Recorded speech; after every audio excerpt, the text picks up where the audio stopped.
160 ಎಕರೆನಲ್ಲಿ 68 ಎಕರೆ ಕಂದಾಯ ಅಂತನೋ ಉಳಿದು ಅರಣ್ಯ ಅಂತನೋ ನಿಗದಿಯಾಗಿದೆ ಅಂತ ಉದಾಹರಣೆಗೆ ಅದನ್ನು ನೀವು ಗಡಿ ಗುರುತು ಮಾಡಬೇಕು. ಜಿಲ್ಲಾಡಳಿತ, ಅರಣ್ಯ ಇಲಾಖೆ, ಕಂದಾಯ ಇಲಾಖೆ ಜಂಟಿಯಾಗಿ ಹೋಗಿ ಗಡಿ ಗುರುತು ಮಾಡಿ ಇದು ಇಲ್ಲಿಂದ ಇಷ್ಟು ಎಕರೆ ಭೂಮಿ ಅರಣ್ಯ ಅಂತ, ಇಷ್ಟು ಎಕರೆ ಭೂಮಿ ಕಂದಾಯ ಅಂತ. ಅವಾಗ ನಿಮ್ಮ ಅರಣ್ಯ ಭೂಮಿ ಅರ್ಜಿಗಳಿದ, ಕಂದಾಯ ಭೂಮಿ ಅರ್ಜಿಗಳಿದಾವಲ್ಲ ಬಗಲಕು ನೀವು ನಿಶ್ಚಿತವಾಗಿ ತೀರ್ಮಾನ ಆಗುತ್ತೆ. ಈಗೇನು ಮಾಡ್ತಾರೆ, ಎಲ್ಲ ರೆಡಿ ಮಾಡ್ತಾರೆ, ಸರ್ವೆ ಸ್ಕೆಚ್ ಮಾಡ್ತಾರೆ, VRI ರಿಪೋರ್ಟ್ ಹಾಕ್ತಾರೆ, ಎಲ್ಲ ಕಡ್ತ ರೆಡಿ ಮಾಡಿ ಸಮಿತಿ ಮುಂದೆ ತರ್ತಾರೆ. ಸಮಿತಿ ಮುಂದೆ ಅದನ್ನು ಪರಿಶೀಲನೆ ಮಾಡ್ತಾರೆ, ಅರಣ್ಯ ಅಂತಿರುತ್ತೆ. ಆವಾಗ ಮಂಜೂರು ಮಾಡೋಕ್ಕೆ ಬರೋದಿಲ್ಲ ಅಂತ ತಿರಸ್ಕಾರ ಮಾಡ್ತಾರೆ. ಸಿಂಪಲ್ ಆಗಿ ಇದು ಈ ಜಿಲ್ಲೆಯ ಬಹುತೇಕ ಅರಣ್ಯ ಭೂಮಿ ಸಾಗುವಳಿದಾರ, ಕಂದಾಯ ಭೂಮಿ ಸಾಗುವಳಿದಾರ ದೊಡ್ಡ ಸಮಸ್ಯೆ. ಇದಾಗಲೇ ಸರ್ವೆ ಆಗಿದೆ, ಜಂಟಿ ಸಮೀಕ್ಷೆ ಆಗಿದೆ, ಫೈನಲ್ ಆಗೋಗಿದೆ, ಡಿವೈಡು ಆಗಿದೆ. ಡಿವೈಡ್ 10,060 ನೋಡಿ, ಚಿತ್ರದುರ್ಗ ಜಿಲ್ಲೆಯಲ್ಲಿ 10,066 ಎಕರೆ ಭೂಮಿ, 10,066 ಇನ್ನು 59,000 ಎಕರೆ ಭೂಮಿ ನಮಗೆ ಕಂದಾಯಕ್ಕೆ ವಾಪಸ್ ಬಂದಿದೆ. ನಿಮ್ಮ ಅರ್ಜಿಗಳೆಲ್ಲ ಅಲ್ಲೇ ಇದೆ. ಅಮೃತಪಾಲ್ ಕಾವಲಿದೆ, ಗೋಮಾಳ ಇದೆ, ಉರ್ಬನಿ ಖರಾಬ್ ಇದೆ, ಸೇಂದಿ ಖರಾಬ್ ಇದೆ, ಸರ್ಕಾರಿ ಇದೆ. ಈ ಎಲ್ಲ ಭೂಮಿಯನ್ನು ನಮಗೆ ನಿಚ್ಚುವ ಗಡಿ ಗುರುತು ಮಾಡಿಬಿಟ್ರೆ ತಹಶೀಲ್ದಾರಿಗೆ ಒಂದು ಸರ್ಕ್ಯುಲರ್ ಕಳಿಸ್ಬೇಕು. ನೋಡು, ಈ ನಿಮ್ಮ ತಾಲೂಕಲ್ಲಿ, ಚಳ್ಳಕೆರೆ ತಾಲೂಕಲ್ಲಿ ಇಂತಿಂಥ ಗ್ರಾಮದ ಇಂಥ ಹೋಬಳಿ ಇಂಥ ಗ್ರಾಮದ ಸರ್ವೆ ನಂಬರ್ಗಳು ಅರಣ್ಯವು ಭಾವಿತ ಅರಣ್ಯ ವ್ಯಾಪ್ತಿಗೆ ಬಂದಿತ್ತು, ಅದು ವಾಪಸ್ ಇಷ್ಟು ಎಕರೆ ನಿಮಗೆ ಬಂದಿದೆ, ನೀವು ಅಲ್ಲಿ ಅರ್ಜಿಗಳನ್ನು ಪರಿಶೀಲನೆ ಮಾಡಿ ಮಂಜೂರು ಮಾಡ್ಬೋದು ಅಂತ ಇದನ್ನು ನಾವು ಡಿಮಾಂಡ್ ಮಾಡ್ತಿರೋದು. ಮೊದಲ ಡಿಮಾಂಡು, ಈ ಜಿಲ್ಲೆಯಲ್ಲಿ ಅರಣ್ಯ ಭೂಮಿ, ಕಂದಾಯ ಭೂಮಿ ಜಂಟಿಯ ಸಮೀಕ್ಷೆ ಏನಾಗಿದೆ ಗಡಿ ಗುರುತು ಮಾಡಿ ಅದು ನಿಶ್ಚಲ ಮಾಡಿ ಒಂದು ಸುತ್ತೋಲೆಯನ್ನು, ಸ್ಪಷ್ಟ ಸುತ್ತೋಲೆಯನ್ನು, ಯಾವುದೇ ಮೋದಂಡ ಇಲ್ಲದೆ, ಯಾವುದೇ ಗೊಂದಲವಿಲ್ಲದಂಥ ಆದೇಶವನ್ನು ಜಿಲ್ಲಾಧಿಕಾರಿ ಮಾಡಿ ಆಯಾ ತಾಲೂಕು ತಹಶೀಲ್ದಾರ್ ಕಳಿಸ್ಬೇಕು. ಅದು ನಮಗೆ ಕಾಪಿ ಕೊಡಬೇಕು. ಆವಾಗ ನಾವು ಎದ್ದೇಳೋದು. ಅರ್ಥ ಆಯ್ತಾ? ಇದು ಮೊದಲ ಡಿಮಾಂಡ್. ಅರ್ಥ ಆಗಬೇಕು. ಮೊದಲ ಡಿಮಾಂಡ್ ಇದು, ಮೊದಲ ಒತ್ತಾಯ ಇದು. ಇಲ್ಲದೆ ಹೊರತು ನಾವು ಇಲ್ಲಿಂದ ಒಂದು ಇಂಚು ಕೂಡ ಕಲ್ಲೋದಿಲ್ಲ. ಇದು ಬರೀ ಮಾತನ್ನು ಗೊಂದಲ ಮಾಡಿಬಿಡ್ತೀವಿ, ಆಯಿತು ಅನ್ನೋಕ್ಕಿಲ್ಲ. ಮಾಡಿಬಿಡ್ತೀವಲ್ಲ, ಆದೇಶ ನಮಗೆ ಅಲ್ಲಿ ಕಳಿಸಿ ನಮಗೊಂದು ಕಾಪಿ ಕೊಡ್ರಿ. ಇಲ್ಲಿ ನಾವು ಅವಾಗ ಒಂದು ಹೆಜ್ಜೆ ಈಗ ಕುಂಚೆ ಅಲಗಾಡ್ಬೋದು. ಇನ್ನು ಎರಡನೇ ಡಿಮಾಂಡ್ ಏನು ಮಾಡಬೇಕು? ಎರಡನೇ ಡಿಮಾಂಡು, ಅರಣ್ಯಕ್ಕೂ ಬಗಲಕು ಸಮಿತಿಗಳ ಸಭೆಗಳು ವಾರಕ್ಕೊಂದು ಸಭೆ ಆಗಬೇಕು. ಇಲ್ಲಿ ನಾವು ಕೂತ್ಕೊಂಡಿರ್ತೀವಿ. ಈಗ ನೀವೇ ತಕ್ಷಣ ಕರೀರಿ, ಒಂದು ಸುತ್ತೋಲೆ ಕಳಿಸ್ರಿ. ಈ ವಾರದಲ್ಲಿ ಇಷ್ಟನೇ ತಾರೀಕೊಳಗೆ, ಒಂದು ವಾರದೊಳಗೆ ಎಲ್ಲ ತಾಲೂಕು ತಹಶೀಲ್ದಾರ್ಸು ಮೀಟಿಂಗ್ ಕರೀರಿ, ಬಗಲಕು ಸಮಿತಿ ಮೀಟಿಂಗ್ ಕರೀರಿ. MLAಗೆ ತಿಳಿಸ್ಕೊಳ್ತಿರೋ ಬಿಡ್ತಿರೋ, MLAಗೆ ತಿಳುವಳಿ ಕೊಡ್ತಿರೋ ಬಿಡ್ತಿರೋ, MLA ಒಪ್ಪಿಸ್ಕೊಳ್ತಿರೋ ಬಿಡ್ತಿರೋ ನಮ್ಗೆ ಗೊತ್ತಿಲ್ಲ. ನೀವು ಮೀಟಿಂಗ್ ಮಾಡಲೇಬೇಕಾದ ಜಿಲ್ಲಾಧಿಕಾರಿಗಳು ಕಟ್ಟುನಿಟ್ಟಿನ ಒಂದು ಸುತ್ತೋಲೆಯನ್ನು ತಹಶೀಲ್ದಾರ್ ಕಳಿಸ್ಬೇಕು. ಅದೊಂದು ಕಾಪಿ ನಮಗೆ ಕೊಡಬೇಕು. ಎರಡನೇ ಕಾಪಿ ನಮಗೆ ಸಿಗಬೇಕು. ನಾವು ಎದ್ದೇಳೋದು ಬಿಡೋದು ನೀವು ಹೇಳಿದಂಗೆ ಕೇಳೋದು. ಇನ್ನು ಮೂರನೇದು, ಸಮಿತಿ ಸಭೆಗಳು ಬರೀ ಸುಳ್ಳು ಸಭೆಗಳು, ಅರ್ಥವಿಲ್ಲದ ಸಭೆಗಳು, ಫಲಿತಾಂಶವಿಲ್ಲದ ಸಭೆಗಳು ಹಾಕ್ಕೊಡೋದು. ಪ್ರತಿ ಸಭೆಯಲ್ಲಿ ಕನಿಷ್ಠ ಚಳ್ಳಕೆರೆ ತಾಲೂಕಲ್ಲೊಂದು 50-100 ಸಾಗುವಳಿ ಚೀಟಿವರ ತರಬೇಕು. ಬರೀ ಸುಳ್ಳು ಹೇಳ್ಕೊಡ್ದು. ಬರೀ ಮೀಟಿಂಗ್ ಮಾಡಿದ್ವಿ ಆಯಿತು ಅನ್ನೋದಿಲ್ಲ. ಮೀಟಿಂಗ್ ಮಾಡಿದ್ವಲ್ಲ, ಮೀಟಿಂಗ್ ಮಾಡಿದ್ರೆ ಏನು ಫಲಿತಾಂಶ ಬಂತು, ರಿಸಲ್ಟ್ ಏನು ಬಂತು, ನಮಗೇನು ಉಪಯೋಗ ಆಯಿತು? ಒಂದು 100 ಸಾಗುವಳಿ ಚೀಟಿ ಇಂತಿಂತಾಳೆ ಕಲಬರಳ್ಳಿ ಕೊಟ್ಟಿದ್ದೀವಿ, ಜೇಳೆಕುಂಟೆ ಕೊಟ್ಟಿದ್ದೀವಿ, ಹುಲಿಕುಂಟೆ ಕೊಟ್ಟಿದ್ದೀವಿ, ಚಟ್ಟೆಕಂಬದಾಗ ಕೊಟ್ಟಿದ್ದೀವಿ, ಈ ಪರಶುರಾಮಪುರ ಜಾಜೂರು ಕೊಟ್ಟಿದ್ದೀವಿ. ಈ ಥರ ನಮಗೆ ಹೇಳ್ಬೇಕು. ಆವಾಗ ನಾವೇನು ಮಾಡ್ತೀವಿ, ಹೌದು ನಿಮ್ಮ ಮೇಲೆ ವಿಶ್ವಾಸ ಬಂತು, 2 ದಿವಸ ಬೇಕಾದ್ರೆ ಇಲ್ಲಿಂದ ಖಾಲಿ ಮಾಡ್ತೀವಿ ತಾತ್ಕಾಲಿಕವಾಗಿ ಅಂತ ಒಪ್ಕೊಳ್ಬೋದು. ಇನ್ನು ಈ ಜಿಲ್ಲೆಯ ಯಾವುದೇ ಸಾಗುವಳಿದಾರನನ್ನು, ಈ ಜಿಲ್ಲೆಯ ಯಾವುದೇ ಸಾಗುವಳಿ ಅರಣ್ಯ ಭೂಮಿಯು ಕಂದಾಯ ಭೂಮಿಯು ಅವನ ಭೂಮಿಯಿಂದ ಒಂದು ಯಾವುದೇ ಕಾರಣಕ್ಕೆ ಮಕ್ಕಳಿಸ್ಕೊಡುದು. ಎಲ್ಲಿಯವರೆಗೂ ನಮ್ಮ ಹಕ್ಕು ಮಾನ್ಯತೆ ಪ್ರಕ್ರಿಯೆ ಸಂಪೂರ್ಣ ಆಗೋವರೆಗೂ, ನಮ್ದು ಹೌದೋ ಅಲ್ಲ ತೀರ್ಮಾನ ಆಗೋವರೆಗೂ. ಹೌದು ಅಂದರೆ ಕೊಟ್ಟಿರ್ರಿ, ಅಲ್ಲ ಅಂದರೆ ನಾವು AC ಅಪೀಲ್ ಹೋಗ್ತೀವಿ, DC ಅಪೀಲ್ ಹೋಗ್ತೀವಿ, ಹೈಕೋರ್ಟ್ ಅಪೀಲ್ ಹೋಗ್ತೀವಿ, KATಗೂ ಅಪೀಲ್ ಹೋಗ್ತೀವಿ.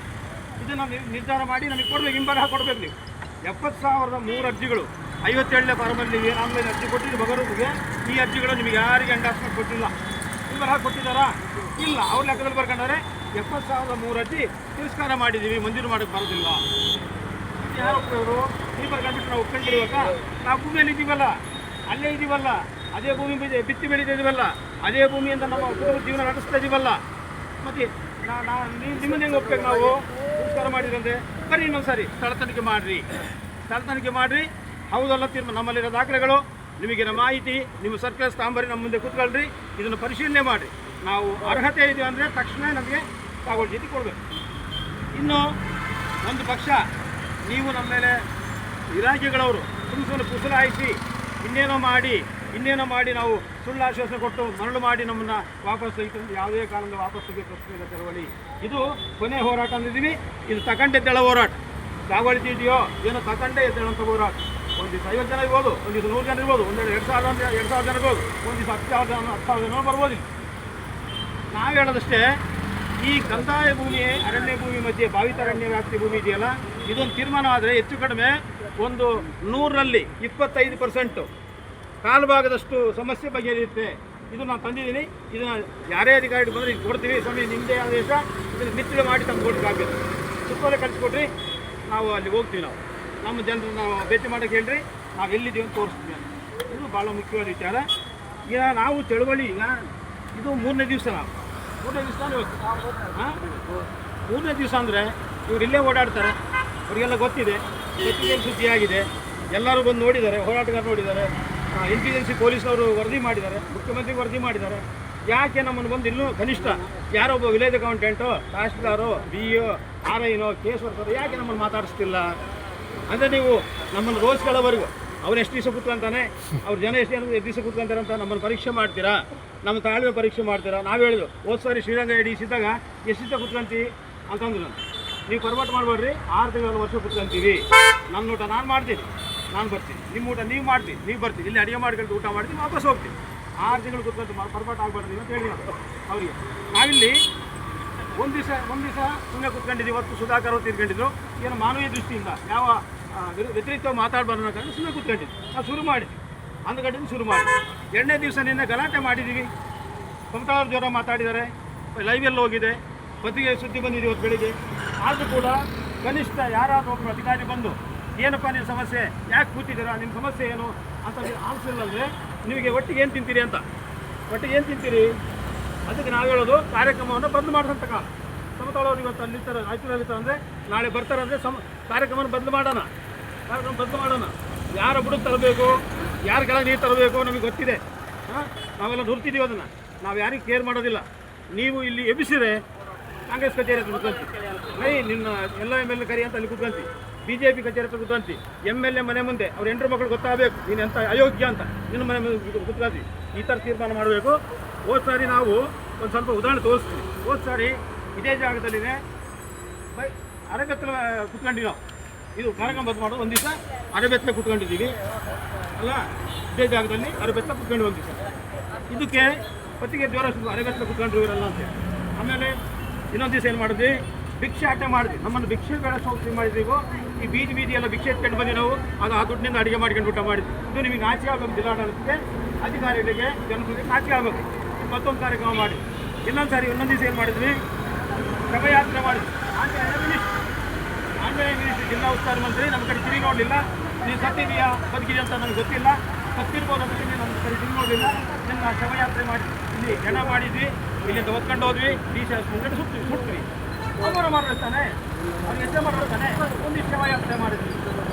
ಇನ್ನೊಂದು ಸಾರಿ ಒಂದು 12,000 ಜನ ಕರೆದು ಒಂದು ದೊಡ್ಡ ಸಮಾವೇಶ ಮಾಡಿದ್ವಿ. ಮೊದಲು ಕರೆದ್ವಿ, ಮಾನವ ಹಕ್ಕುಗಳ ಆಯೋಗದ ಸದಸ್ಯರ ಉನುಗುಂದವ್ರು ಕರೆದ್ವಿ. ದೊಡ್ಡ ಸಮಾವೇಶಗಳು 12,000, 8,000, 3,000 ಜನ ಸೇರಿಸಿ ಇಲ್ಲೆಲ್ಲ ಸಮಾವೇಶ ಮಾಡಿ ಎತ್ತಿಗೆ ಕೊಟ್ವಿ.